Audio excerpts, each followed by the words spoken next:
Mabuhay, Kamustika, welcome. How are you? This is Bob from Love Beyond the Sea.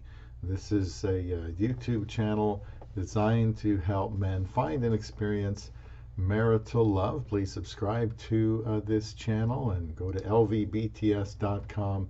And that's a website there. Mr. E designed it for me. I think it looks great. And you can learn about relationship, marriage. I have a special place in my heart for single people because I was alone for so long, and at times I felt it was, me against the world.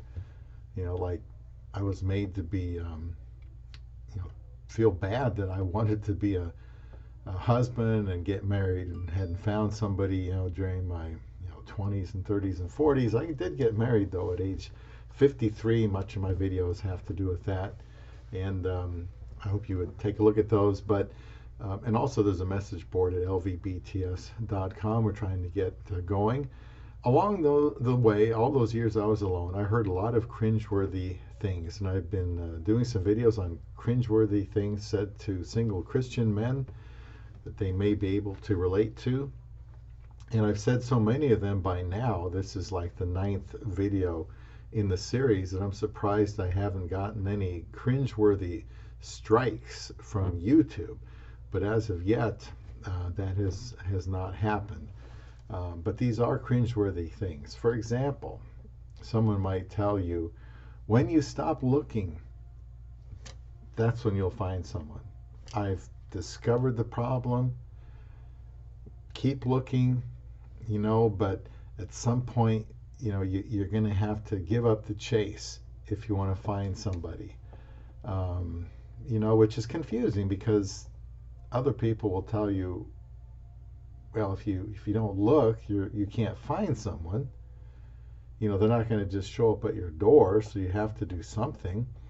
But just as many people say, when you stop looking, that's the key. Then you're going to find someone.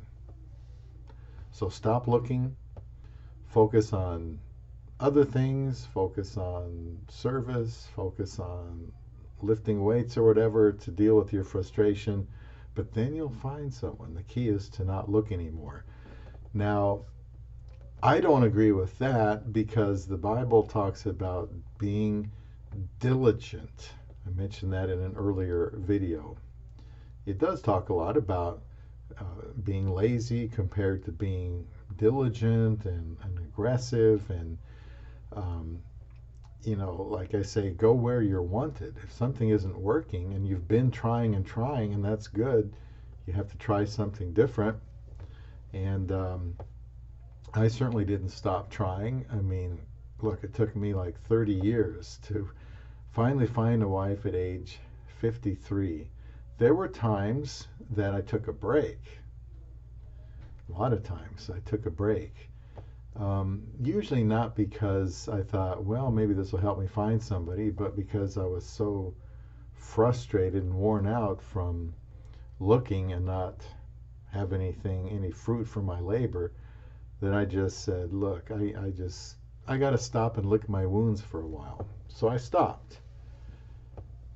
Maybe I hoped I would find somebody by not looking, but it didn't work out that way. The Bible says to be diligent and go out and look.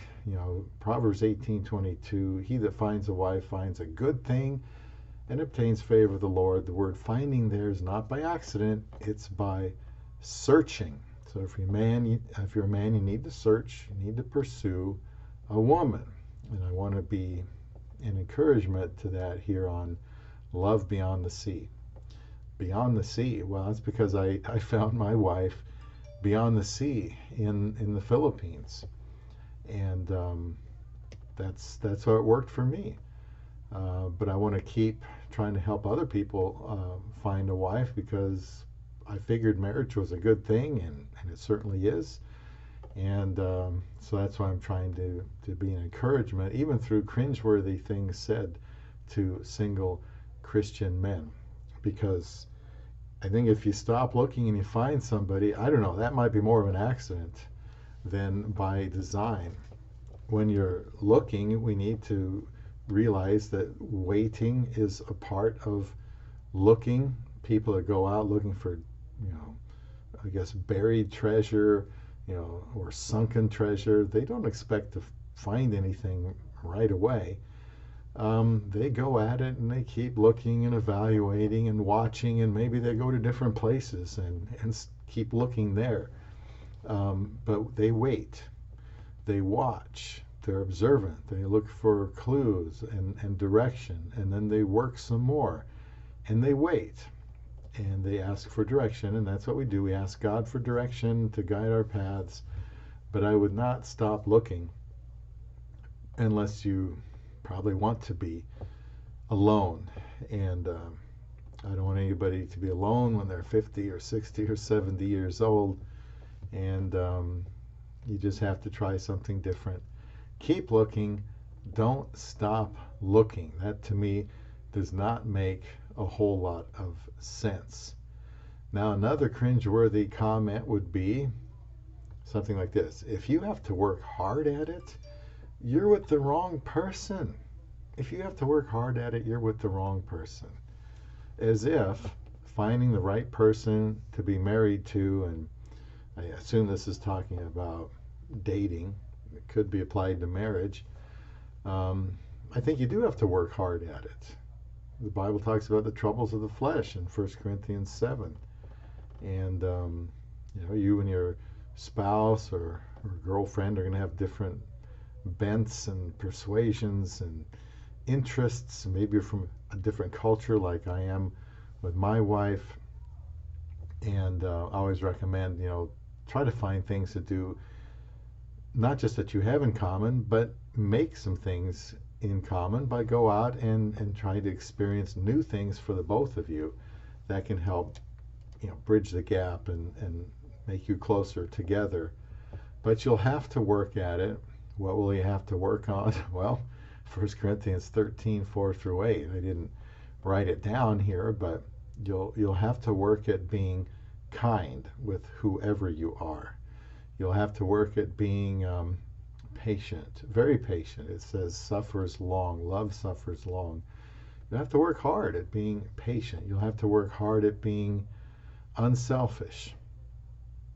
You'll have to be, working hard at not thinking that, your world and the world revolves around you. You have to work hard at focusing on the other person and their needs.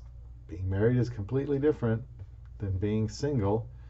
You have to work hard at being positive and being a good leader and working through problems, believing in your spouse.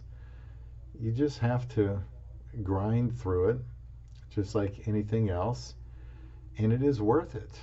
I mean, perfection is not going to be found here on earth. So I think when people say stuff like this or whatever variation, if you have to work hard at it, you're with the wrong person, that's just not true.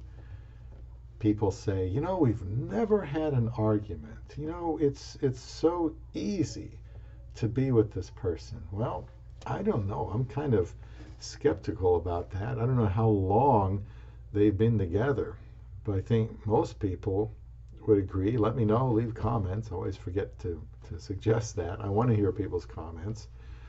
But, if people say, well, we've never argued, never have any arguments, well, I don't know. Maybe they're just not talking about things. Maybe that's more of a communication problem or a fear of communicating. I don't know. That's for another video. But you have to state what your needs are, and you have to communicate, and you have to try to be understanding, and you have to be patient when that person you're with maybe isn't opening up like you would like them to. You have to work at not being controlling. So you certainly have to work hard at any relationship. And that's one thing I like to talk about in my channel is, a lot of these relationship videos are mostly designed to just get the girl, get married. It's for players or pickup artists. And I've never cared about that. I want to help people with the nuts and bolts, the nitty gritty of staying together too. And hopefully you can see that in some of my videos. Now, the last one I want to point out here, and probably the next to last installment in this series, is I've heard this. People say, this is when I was younger, like, I don't know, 30s maybe. Bob, you could still be married at 60. You could still be married at 70. Or, if you got married at 80, Bob, well, you got married, what's wrong with that? And, oh, man, I mean, yeah, you can still be married at 60, 70, or 80. We're talking about, for the first time, because I had never been married before. But I always thought that was like the person you'd read about getting a college degree, when they're like 80 years old.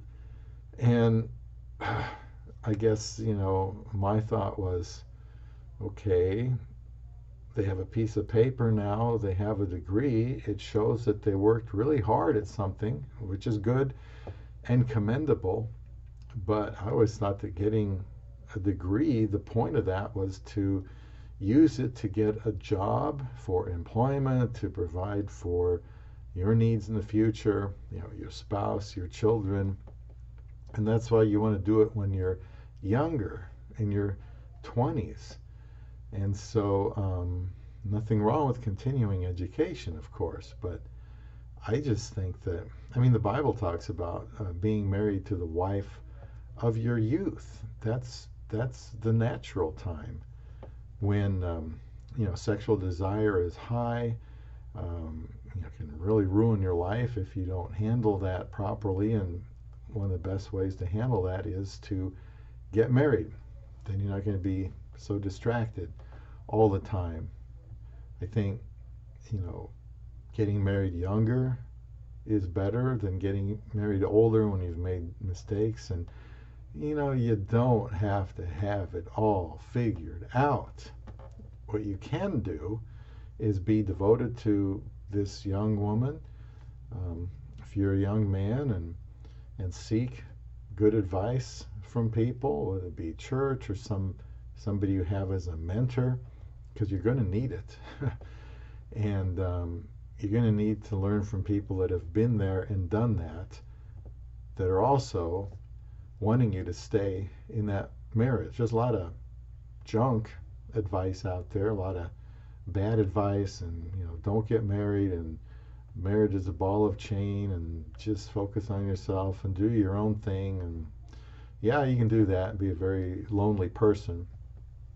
One of these days, you're probably already lonely now, and it's just not going to get easier. So if I had children, I would want them to get married at 18 or however early they can. I don't want to get into all the financial stuff. I don't think that has to be a huge concern either. I think the benefits of marriage are so good, one would want to get married sooner rather than later. So again, as people say you can still get married at 60, 70, or 80. That doesn't excite me very much. I got married at 53. I'd rather people not have to wait that long. A lot of good things that can be enjoyed in marriage by getting married when you're younger. So I'm going to have one more round here of videos about cringeworthy things said to Christian single men. If you certainly can think of others, go ahead and let me know what they are. Consider subscribing. Love Beyond the Sea. Yeah, I'm married, but that's what I kind of like to lead other people and help them through the difficulties and the challenges of being single, as well as being married. That's kind of what my channel is all about. So check that out. Love Beyond the Sea. Subscribe there. And don't forget to go where you're wanted.